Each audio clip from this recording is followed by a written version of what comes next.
Итак, ребятки, делаем шумоизоляцию потолков. Смотрите, здесь у нас, если видите, сделана шумоизоляция. Слышите, какой звук? Вот, два профиля. Один с шумоизоляцией, другой без шумоизоляции.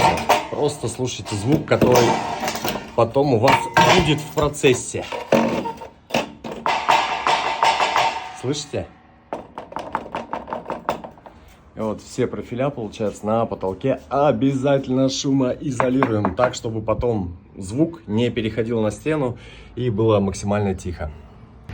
И не забудь поделиться этим видео со своим другом, кто делает ремонт.